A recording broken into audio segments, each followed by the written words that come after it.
Well, hey, everybody. Welcome to another episode of Huffer and Friends. This is a podcast designed to help you flourish at life and relationships. I'm your host, Huffer. And the way this podcast works is I believe I have the best friends in the whole world, and they make me flourish at life and relationships. And I think they will make you flourish in those ways too. That's why I share them with you. And so each month we have a story from our church here in Naples of someone from our church who has pursued the one. That's what we call it. It's the For the One stories. Straight from Luke 15, where Jesus tells three stories about a lost sheep, lost coin, lost son, and how God goes after those that are far away, that are far from him, to bring them back into his family. And so we celebrate those stories of people in our church pursuing their one. So today is one of those stories I'm excited to share with you all.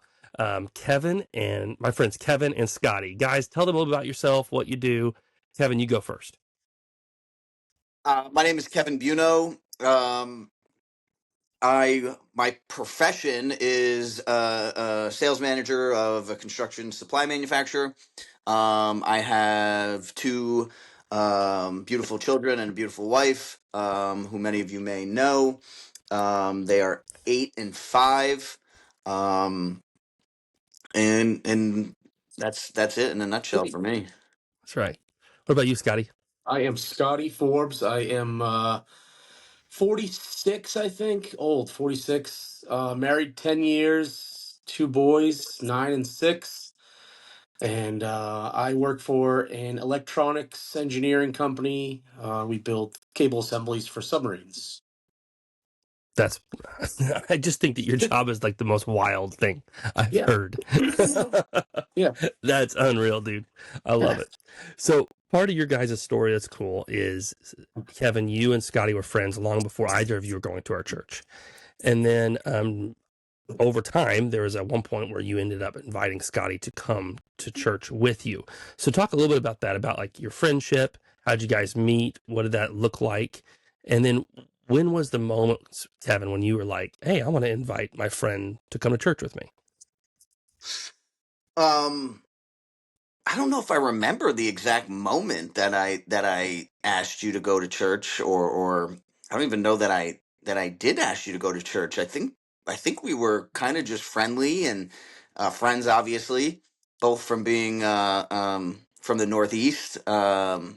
Two different worlds, one being in New York and one being in Boston, though. Which is that like? But Is that like being like Jets and Sharks? Like you're like on different sides of the railroad. You hate each other. Like does New York and Boston like hate each other?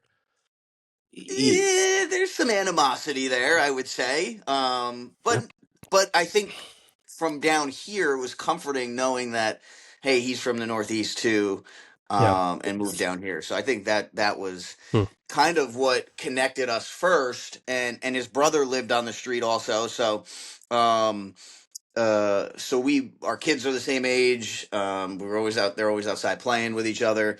So I think what happened was, and Scottie, correct me if I'm wrong, but I think Rachel and I had just started going to your church, Si, and I think Scottie was started to you were running and you were walking with us maybe a little bit, and then you were like, what are you doing after this? And I was like, well, I'm going to Si and Monica's church.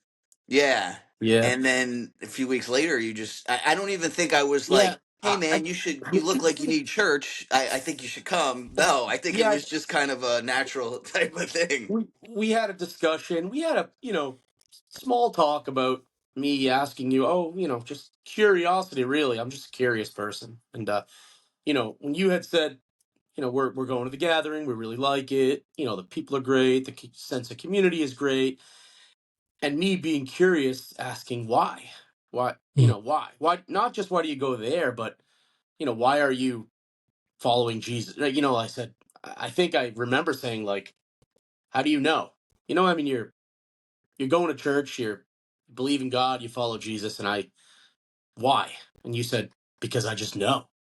I see the results, I see the impact it has on my life. And to me, like I believe it with everything inside me. And I said, wow, I was thinking to myself, man, I wish I had that feeling. I guess maybe I always kind of looked for some sort of a identity with religion. And I can remember that, having that conversation with you. And I said, man, and I walked in the house and, you know, I said, well, Kevin's going to church, you know, and my wife said, do you think we should go? You know, jokingly, because normally I would say no. And I, for some reason, just said, yeah, you know, not really thinking anything of what can it hurt, right? I Mm. mean, Cy and I were already friendly, Hmm. um, but outside of golf or just, you know, acquaintances, I didn't really know you that well. Yeah. So yeah, I can't tell you why I said yes to. I really think it was just I was curious. You know, Yeah. I think you know, I'm looking at someone that is, you know, like me, you know, similar age, similar, you know, from the same area of the country, and thinking, you know, how is he so certain about this, but I'm not, right? Like, why is that the case? And yeah, just strange how it worked out, and I can tell you things have been different since then. So Yeah. We'll get into that in a yeah, second. I just love that story because what I want you all to talk about when we encourage people like who are followers of Jesus, like part of being a follower of Jesus is being so excited about what he's doing for you that you can't help but like talk about it to the people that you love and you care about and that you know. And so like Kevin, you know, we were always taught to not talk about two things with people, you know, politics and religion, right? So like so often people are like, I wanted to share my faith or talk about my faith with others because it's important to me, but it's kind of taboo. It's kind of like you don't do it in this culture. And when I try to do it, it feels like it's a project and I don't want to make them feel like they're a project. So how for you was this like, how did you try to like just talk about your faith in a natural way, organic way that wasn't you know, you do sales for a living. How did you make sure to not make Scottie feel like you were trying to sell him something? Well, I think anybody that knows me or has an interaction with me, you know, knows that I don't have much of a filter. So I don't sugarcoat things a lot of the time. You know, so when I do say something, you know, I mean it. Mm-hmm. And when things, you know, work for me, and change my life for the better, you know, and somebody asked me, hey, like, you know, you're healthy, what do you do to work out, right? You're going to share that. Mm-hmm. Hey, you know, I'm struggling mentally, or I'm struggling physically, whatever it is, right? Like I want to share what has worked for me with others. Yeah. So I think that when you know, when Scotty asked me why do I go, um you know, part of the answer was probably because it makes me feel better knowing that I have somebody to rely on, Mm-hmm. that isn't myself, right? Yeah. That has worked for me and Yeah. it's changed my life. So you know, I think that's a short answer to, you know, kind of how I approach things. But I think it, you know, just bluntly say it. It's not like I'm begging you, like, hey, man, you know, you really need God in your life. Like, you know, it's just, hey, it worked for me. Yeah. Why don't you give it a shot and see if it'll work for you too? So Absolutely. Scottie, this is kind of similar question to you. Like, you know, don't talk about religion and politics. And here you guys are kind of talking about church, talking about religion. How did Kevin, yeah, you know, talk about that in such a way that didn't make you feel, you know, pressured or you better, you know, that kind of thing? yeah. I think to what he said, it was just, you know, honesty, right? It was I was encountering someone who wasn't pretending to have all the answers, just saying, this is what I've seen. This is the change I've seen in my life. Things that I didn't think were possible are now possible. And you know, for someone to be strong in their faith and say, you know, I believe this 100%. You know, this is the way, and you know, I hope you believe it too. But you know, it's almost like you know, I don't know who said it.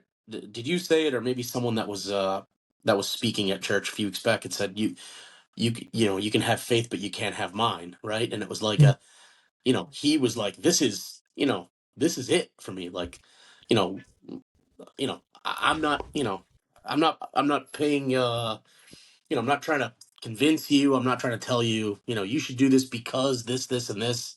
He was saying, I do it because of these things that I've seen.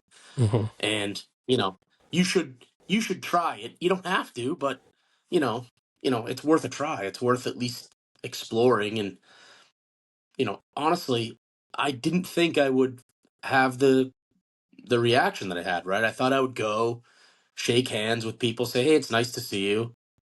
And then I would go home and that would be it. I didn't expect to feel like something was pulling me back.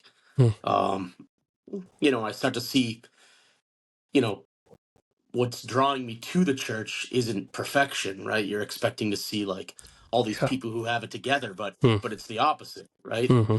You're encountering people who aren't pretending to have it all together, and that community of people who are all going through the same things, but all have the same kind of outlook as Kevin with like, you know, this is for me, this is for all of us. You don't have to have it all together. You can That's right. just, you know, yeah. So it was interesting, and I had a lot going on in my mind too as I was kind of going through that process of like, do I really want to do this? And it's tough to walk into the door for the first time and see people shocked. Whoa, why are you? Like, yeah, like, um, is there something else going on here today at the school? Mm-hmm. Like it's, so yeah, just I guess wondering how he was so certain and wondering if Mm-hmm. there was something there for me too, right? A little bit envious. I love that. It's Thanks because for part. throwing that in there, Scott. Thanks for throwing it in there. That hey, Kevin's an example of somebody who doesn't have it all Doesn't have it together, together. but If he's going, that Yeah. means anybody can go. and Yeah. hey, There's a. anybody's welcome. That's right. There's an Yeah. old saying. I think it's from Saint Francis of Assisi, but I could be wrong. That said, about sharing your faith. It's just one beggar telling another beggar where to find bread. And that's the idea. It's like, I'm not, I've found this thing that's helping me. Why would I not share it with people that I care about? Why would I not share that with people that I love? Scottie, Right. so often, when you get an invite, or like maybe you have somebody that you're praying for that you're one, and there's a moment where you're able to invite them or to say, hey, this is how Jesus is impacting my life. You are not the first person introducing Jesus to them typically. Typically there's a history with church or with faith, and God has been doing a work on that person before that moment. Right? Like God, I think my hunch is that God was doing a work in your life, Scottie, was stirring you before that run when Kevin said, I'm going to church. You could come if you want. Tell us a little bit about that. Like, how is God preparing you to say yes to that invite and for this new journey you've been on? I I think I was finding more. I'm a reader. I like to read history, really anything, but anything history, biographies. And I think I found myself reading more religious history, right? Every religion, just trying to figure out why people believed what they believed. I grew up with, my dad's family, most of them are Jewish. My mom's family, very Catholic.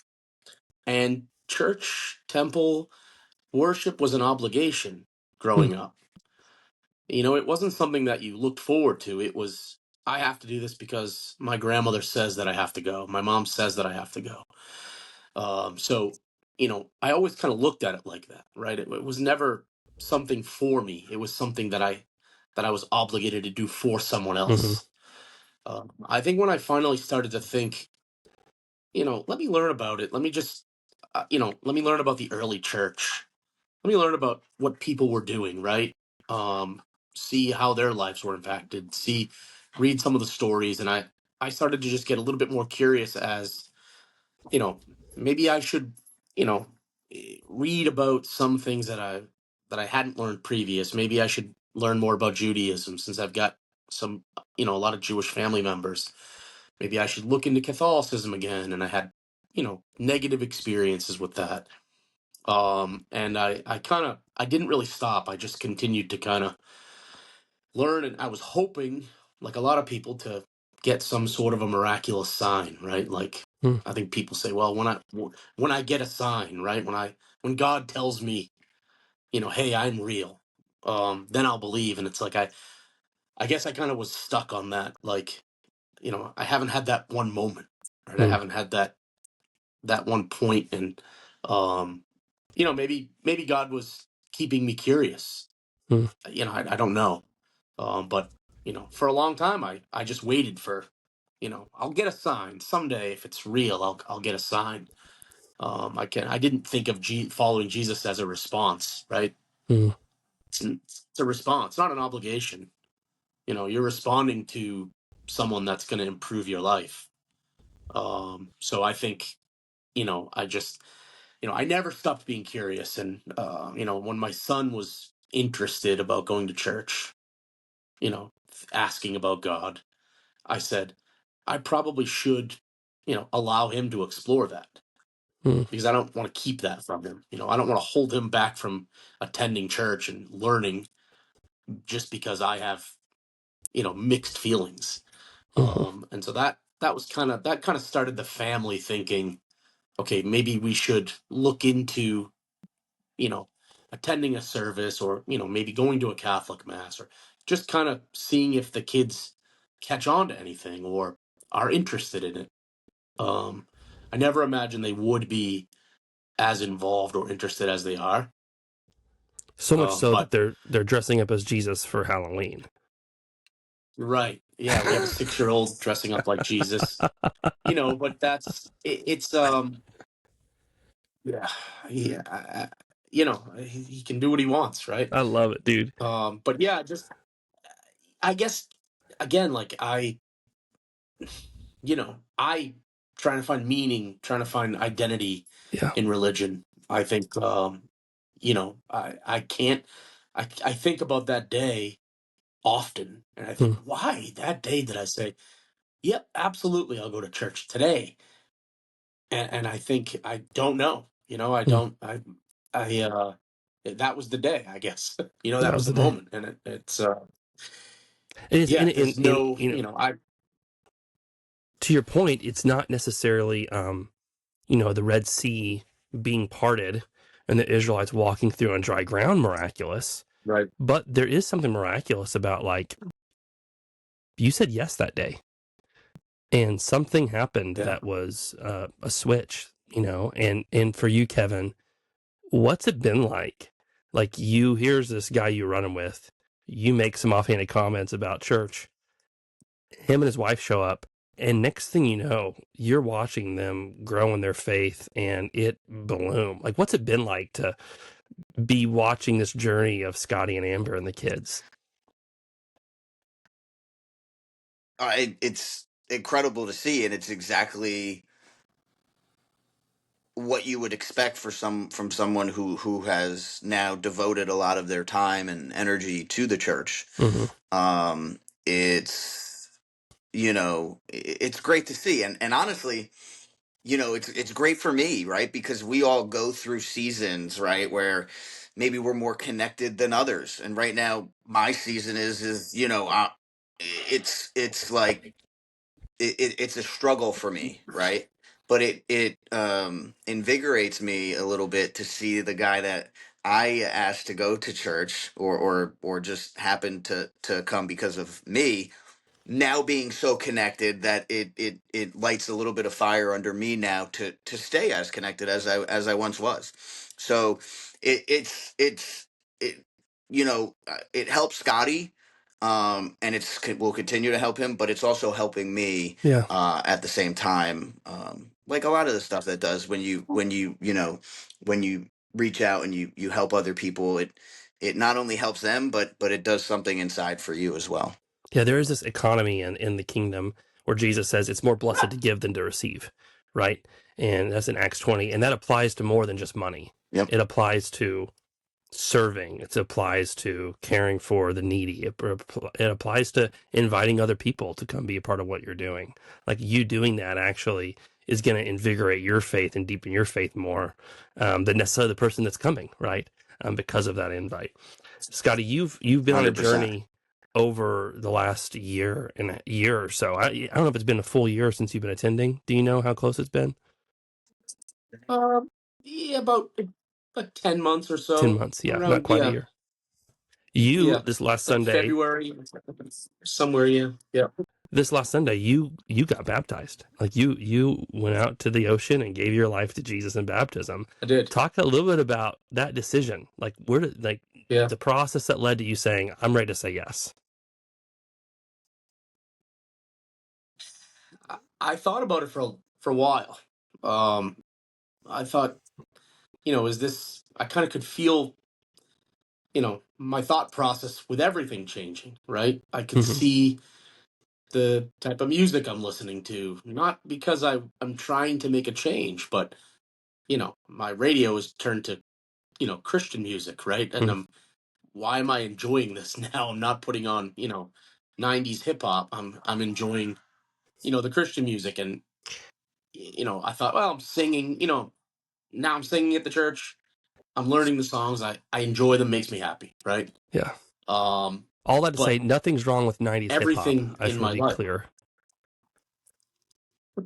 No, I still enjoy it, but 98.5, baby. That's yeah, right, but baby. I'm you know to a point in my life where I was never thinking about God. I was never thinking about anything outside of my little bubble. To now, that's constantly on my mind, right? I'm always thinking about the Bible. I'm always thinking about church. I'm always thinking about things related to my faith. I thought there's a turning point here, right? There's an obvious next step for me, and I want to identify with a new way of living going forward. I don't want to identify with the guy who walked in that door 10 months ago. Um, at the end of the day, I didn't decide to follow Jesus because it would make life easier. I did it because it made sense. I mean, it's to me, it seemed like a decision to trust God with my life, not just parts of it, but my whole life was a no brainer. It didn't seem like a curious question any longer. It just, you know, I said it is what it is. It's time. I mean, this is what I'm living now, and you know, I needed. I think I needed that for myself. You know, I knew I was ready. I wanted to show everybody else that I was ready. So That's awesome. That's so cool, man. Kevin, yeah. how would you encourage other people in our church that are out there listening to this, who have a one, someone close to them but far from God, and they are wanting to share their faith with that person? How would you encourage them?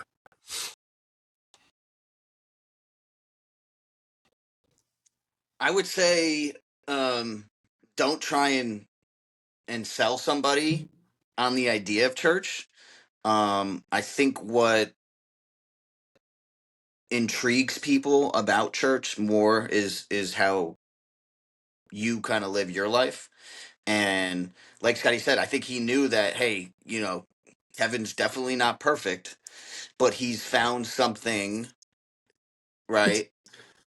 You And bring that up. somewhere that will accept him, and um, that that is obviously making a positive difference in his life, um, and encourages him to want to do better, strive to do better, and obviously that's Jesus, that's church, that's Cy on his sermons. It just it changes your mood and other people and how you live your life, and I think that's the biggest key to anybody is other people can see that, and they say, you know, okay, if he can do it, I probably can do it too. You know what I mean? So it's I wouldn't, sometimes when you see people on the side of the road and, Jesus saves your life and come join Jesus, and, some that might work for some people, but if that were me and not, that probably wouldn't encourage me to go to church.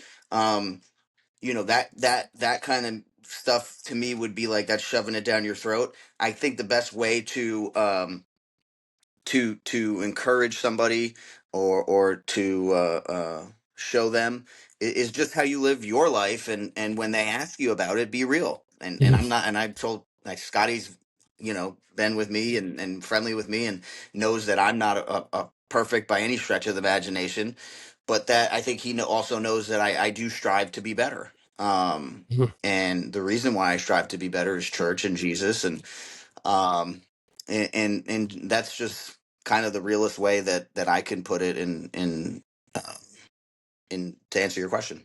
Absolutely. There's a verse in First Peter. It says, always be prepared to give an answer for anyone who asks you for the reason for the hope that you have, but do it with gentleness and respect. And I feel like that's what you're saying is like, this is my life. I love Jesus. I go to church. I'm part of this thing. And when someone asks, you're ready to answer that honestly and authentically, right? But you do it with gentleness and respect. I love that, man. Scottie, same question. Yeah. So when there's people out there who have someone close to them but far from God they want to invite to church, you were Kevin's, right? You Yeah. were Kevin invited you, and Yeah. this has now changed your life. So how would you encourage the people out there who have a one that they love and they want to invite? How would you encourage them being a one or having been a one? Yeah, it's just, I mean, yeah, it's just honesty, right? I mean, it's Jesus isn't asking you to clean yourself up and then come follow him, right? It's pretty simple, right? He's for everybody. We're all imperfect. So again, not pretending, right? There isn't anybody Sunday that is sitting there pretending to be perfect, to have it all together. I think when people realize that, they become less afraid of exploring the idea that, you can have Jesus. I hear the message differently now of Jesus. Growing up, it was rules to follow, right? Here are these things you have to do. It's just grace. It's so simple. I mean, it's like I had somebody a friend tell me one time, that salvation's a one-time thing. You don't have to jump through hoops. You don't have to get your life together and make sure that, you're doing everything right. You just have to ask for salvation. You're going to get grace. It's as simple as just, you know, being open to it. And that, I think, was my biggest problem, right? Is just submitting is hard. You can't convince someone that they have to do that. You just have to show them that, it wasn't hard, right? Walking through the door was the hardest thing. After that, it's easy. That's awesome, man. Well, sorry, everybody. We had a little bit of technical difficulties with Scottie and Kevin, but man, we are so grateful that they were able to share their story with us about what does it mean to pursue the one. If you enjoy following along with our content, you can do that on Apple, Spotify, or YouTube. You can follow, subscribe, all those kinds of things on those platforms. And as always, remember that you were made for more, so don't settle for anything less. Have a great day.